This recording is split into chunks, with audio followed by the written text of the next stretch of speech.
तर आज आपण इतिहासाची साधने या चॅप्टरला रिवाईज करणार आहोत. तर इतिहासाची साधने म्हणजे काय? तर इतिहासाची साधने म्हणजे अशी काही साधने, अशा काही वस्तू ज्या आपल्याला इतिहास समजण्यासाठी उपयोगी ठरतात. तर इतिहासाची प्रामुख्याने 3 साधने पडतात. तर ते आहे भौतिक, त्याच्यानंतर मौखिक आणि लिखित. पण आधुनिक इतिहासाची काही आधुनिक इतिहासाची श्राव्य, त्याच्यानंतर दृक आणि त्याच्यानंतर दृकश्राव्य अशा प्रकारची 3 साधने पडतात. तर आता आधुनिक इतिहास म्हणजे काय? तर हा आहे प्राचीन इतिहास, त्याच्यानंतर चालू होतो मध्ययुगीन इतिहास आणि त्याच्यानंतर चालू होतो आधुनिक इतिहास. तर आधुनिक इतिहासामध्ये आपले भौतिक, लिखित, मौखिक हे साधने तर आहेच. त्याच्याबरोबर आपल्याला दृकश्राव्य आणि श्राव्य या साधनांचा सुद्धा अभ्यास करावा लागतो. तर तुम्ही बघू शकतात या इथे. तर आता इतिहासाच्या साधनामध्ये आपण अभ्यास करत होतो. तर इतिहासाच्या साधनामध्ये आपण सर्वात पहिले अभ्यास करणार आहोत भौतिक साधनांचा. तर भौतिक साधने म्हणजे काय? तर भौतिक साधनामध्ये वस्तू, वास्तू, नाणी आणि पुतळे अशा साधनांचा समावेश होतो. तर त्याच्यामध्ये आपण सखोल अभ्यास करत आहोत इमारती व वास्तू या साधनांचा. इमारती व वास्तू म्हणजे काय?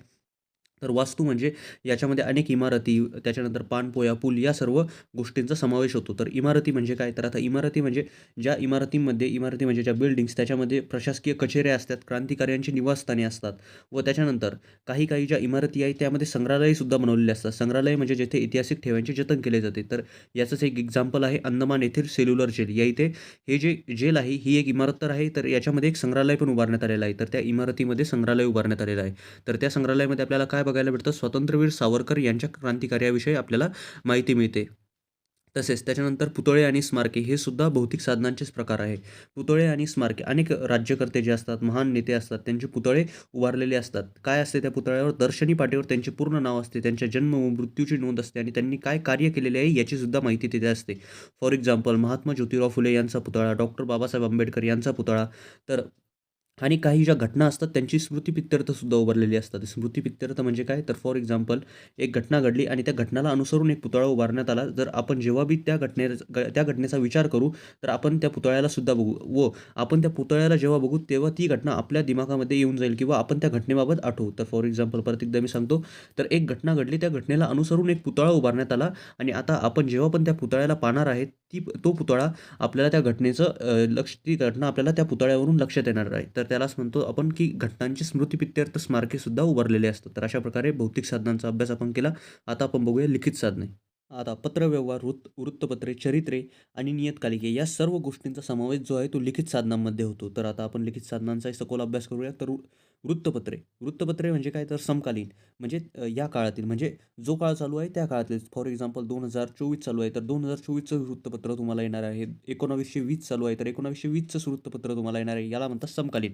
तर स्वातंत्र्यपूर्व काळामध्ये कोणकोणते वृत्तपत्र होते? अमृत बाजार, केसरी, ज्ञानोदय, ज्ञानप्रकाश, दिनबंधू हे सर्व वृत्तपत्र जे होते ते स्वातंत्र्यपूर्व काळामध्ये होते. जेव्हा आपल्याला स्वातंत्र्य भेटलं नव्हतं तेव्हा. ही वृत्तपत्रे जे होते ते राजकीय तर काम करतच होते, पण सामाजिक प्रबोधनाचे सुद्धा हे वृत्तपत्रे जे होते ते काम करत होते.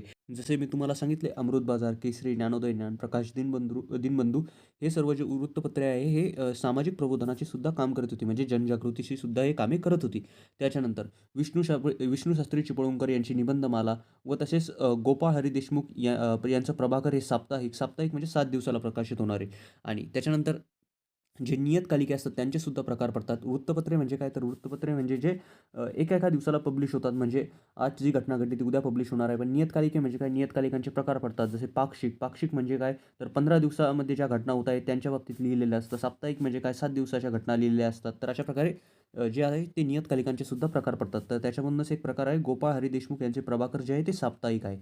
तर त्याच्यानंतर नकाशे व आराखडे. नकाशे व आराखडे याच्यावरून आपल्याला काय माहीत होतं? ते एखाद्या प्रदेशाचे बदलणारे स्वरूप. तर ब्रिटिश काळात जे होते सर्व्हे ऑफ इंडिया जे होते, ते नकाशाचे काम करत होते. त्या नकाशातून आपल्याला अजून काय गोष्टीची माहिती मिळते? तर नागरी विकासाची सुद्धा आपल्याला या नकाशातून व आराखड्यातून माहिती मिळते. तर बदलणारे स्वरूप आपल्याला समजते. बदलणारे स्वरूप म्हणजे एखाद्या ठिकाणाचे बदलणारे स्वरूप कसे आहे आणि त्या बदलणाऱ्या स्वरूपावरून आपल्याला हे समजते, की तिथे नागरी विकास कशाप्रकारे होत असेल, लोकं कशाप्रकारे राहत असतील व लोकांची सोयी तिथे कशाप्रकारे आहे. तर नकाशे व आराखड्यांचे हे काम असते आणि ब्रिटिश काळामध्ये जे नकाशाचे पूर्ण काम होते ते सर्व्हे ऑफ इंडिया हे करत होते. तर आपण या इथे त्याच्या भौतिक साधने व लिखित साधने या सर्वांचा अभ्यास केला. त्याच्यानंतर आपण बघूया मौखिक साधने. मौखिक साधने म्हणजे असे साधने ज्यांचा प्रसार मुखोद्गत केला जातो. जसे स्मृतिगीते, लोकगीते, लोककथा ज्या की आपल्याला सांगितल्या जातात, जे गायले जातात. तर याच्यामध्ये काय येतात? पोवाडे. तर पोवाडे आपल्याला काय सांगतात? पोवाडे सांगतात येथे एखादी ऐतिहासिक घटना, एखाद्या व्यक्तीने केलेले कार्य, एखाद्या व्यक्तीने केलेला पराक्रम जसे छत्रपती शिवाजी महाराजांनी केलेल्या पराक्रमावर पोवाडे लिहिलेले असतात. स्मृतिगीते म्हणजे स्वातंत्र्यपूर्व काळात अनेक स्मृतिगीते लिहिली गेली. ही स्मृतिगीते जी आहे ती आजही काही सैनिकांना मुखोद्गत आहे. ही स्मृतिगीते काय करतात? प्रेरणा देण्याचे काम करतात आणि स्वातंत्र्यपूर्व काळात कशी परिस्थिती असेल, ही परिस्थिती दाखवण्याचे सुद्धा आपल्याला हे काम करतात. तर आपण एकदा परत बघूया आपण काय-काय बघितले. तर आपण इतिहासाची साधने अभ्यास करत होतो. इतिहासाच्या साधनामध्ये आपण भौतिक साधनांचा अभ्यास केला. भौतिक साधनामध्ये आपण इमारती व वास्तू यांना बघितले. त्याच्यानंतर पुतळे व स्मारके यांना बघितले. त्याच्यानंतर लिखित साधनामध्ये आपण बघितले वृत्तपत्रे आणि त्याच्यानंतर नकाशे व आराखडे बघितले. त्याच्यानंतर नियतकालिके आपण बघितले, की नियतकालिकांचे साप्ताहिक, पाक्षिक असे प्रकार पडतात. त्याच्यानंतर आपण मौखिक साधने बघितले, ज्या साधनांना मुखोद्गत त्यांचा प्रचार केला जातो त्याला मौखिक साधने म्हणतात.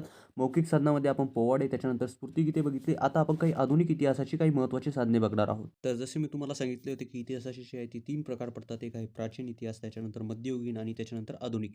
तर आता हा जो आधुनिक इतिहास आहे त्याच्या साधनांचा आपण अभ्यास करत होतो. आता आधुनिक इतिहासाचे काही इम्पोर्टंट जे साधने आहेत ते आपण बघणार आहोत. तर हे सर्व जे जे साधने आहे, भौतिक साधने, लिखित साधने, मौखिक साधने हे सुद्धा आधुनिक इतिहासाचेच आहे. पण आधुनिक इतिहासाचे काही स्पेसिफाईड साधने आहेत त्यांचाही इथे आपण अभ्यास करणार आहोत. तर आधुनिक साधनामध्ये सर्वात पहिले साधने आहे दृक साधने. दृक साधने म्हणजे काय? छायाचित्रे, फोटोज. तर विविध घटना, व्यक्ती यांची माहिती आपल्याला दृश्य स्वरूपात मिळते, म्हणजे दिसण्याच्या स्वरूपात मिळते. तर एखाद्या व्यक्तीचा समजा आपण फोटो काढला, तर आपल्याला समजते त्याचा पेहराव कसा असेल, तो दिसत कसा असेल आणि एखाद्या प्रसंगाचा समजा आपल्याकडे फोटो आहे, तर तो प्रसंग आपल्या नजरेसमोर जशाचा तसा उभा राहतो. तर हे आहे दृक साधने. त्याच्यानंतर श्राव्य साधने. श्राव्य साधने म्हणजे ऐकणे. नेत्यांची भाषणे आपण ऐकू शकतो. त्याला म्हणतात श्राव्य साधने. जे दिसत नाही पण ऐकू येतात. त्याच्यानंतर गीते, आपण गाणे ऐकू शकतो. त्याच्यानंतर रवींद्रनाथ टागोर यांनी गायलेलं जन गण मन हे एक श्राव्य साधनाचं एक्झाम्पल आहे. त्याच्यानंतर ध्वनिमुद्रित सुद्धा आपण याच्यामध्ये बघतो. त्याच्यानंतर सुभाषचंद्र बोस यांचे भाषण जे आहे ते श्राव्य स्वरूपात आपल्याला अवेलेबल आहे. ते आपण ऐकू शकतो. तर आपल्याला समजतं त्या काळातील परिस्थिती काय असेल व त्या काळात लोकं कसे राहत असतील हे आपल्याला दृक साधनावरून समजतं व त्या काळातील लोकांचे विचार, या सर्व गोष्टी आपल्याला श्राव्य साधनावरून समजायला येतात. पण आता एक आगळा-वेगळा प्रकार म्हणजे आधुनिक इतिहासाचे दृकश्राव्य साधन. दृकश्राव्य साधनं म्हणजे जे आपल्याला दिसतं पण आणि जे आपल्याला ऐकू पण येतात. जसे चित्रपट झाले, तर दृकश्राव्य साधनामध्ये चित्रपट येतात. तर चित्रपटमध्ये दादासाहेब फाळके यांनी 1913 साली भारतीय चित्रपटसृष्टीची जी आहे ती मुहूर्तमेढ रोवली. म्हणजे त्यांनी या चित्रपटसृष्टीला सुरुवात केली. दृकश्राव्य साधनातून आपल्याला बघायला मिळतं अनेक जे आंदोलने आहेत, ते सुद्धा आपण आता बघू शकतो, की त्या काळात आंदोलने कशी झाली असेल, तर आपल्याला हे दृकश्राव्य साधनामधून बघायला मिळते. आणि ते जे आंदोलने आहेत, तर आपल्या नजरेसमोरचे जसेच्या तसे आपल्या नजरेसमोर जे आहे, ते आंदोलने सुद्धा उभा राहतात. तर आपण एकदा अजून बघून घेऊया, इतिहासाची साधने या चॅप्टरमध्ये आपण काय-काय बघितलं, तर भौतिक साधनं आपण बघितली. भौतिक साधनामध्ये आपण काय-काय बघितलं, तर भौतिक साधनामध्ये आपण बघितलं इमारती व वास्तू, त्याच्यानंतर पुतळे आणि स्मारके. तर हे जे आहे ते इतिहासाचे साधन आहे. तर एकदा पहिल्यापासून बघूया. तर हे होते इतिहासाची साधने. इतिहासाच्या साधनामध्ये आपण बघत होतो सर्वात पहिले भौतिक साधने. भौतिक साधनांमध्ये आपण बघितलं होतं इमारती व वास्तू, त्याच्यानंतर पुतळे आणि स्मारके.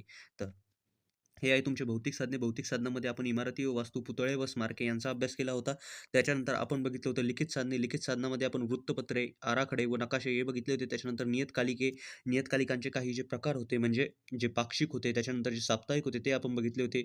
विष्णू शास्त्री चिपळूणकर यांची निबंधमाला हे आपण बघितलं होतं. त्याच्यानंतर गोपाळ हरी देशमुख यांनी प्रभाकर हे साप्ताहिक सुरू केलं. याची सुद्धा माहिती मी तुम्हाला दिली होती. त्याच्यानंतर आपण बघितले होते मौखिक साधने. मौखिक साधनामध्ये तुमचे पोवाडे, त्याच्यानंतर तुमचे स्मृतिगीते येतात. मौखिक साधने मुखोद्गत असतात. हे इतिहासाचा साधनांचा एक इम्पोर्टंट प्रकार आहे. त्याच्यानंतर आधुनिक भारताची काही इम्पोर्टंट साधने आपण बघितली होती. जशी दृक साधने, त्याच्यानंतर श्राव्य साधने व त्याच्यानंतर दृकश्राव्य साधने. तर याच्या बाबतीत सुद्धा आपण माहिती घेतली होती. अशा प्रकारे आपण पूर्ण जो तुमचा इतिहासाची साधने हा चॅप्टर आहे, याला या इथे एंड केला आहे mind map through. For example तुम्ही समजा हा चॅप्टर पहिले केलेला आहे आणि तुम्ही त्याची रिव्हिजन करत आहात, तर ठीक आहे. पण तुम्ही हा चॅप्टर केलेला पहिले नाही आहे आणि तुम्ही डायरेक्टली हे बघत आहात, तर तुम्हाला हे समजणार कमी आहे. तर तुम्ही फुल लेक्चर जे आहे वन शॉट किंवा जे फुल लेक्चर्स मी अपलोड केलेले आहेत इतिहासाचे साधने या चॅप्टरवरती ते बघू शकतात. तर हा व्हिडिओ बघण्यासाठी खूप खूप धन्यवाद.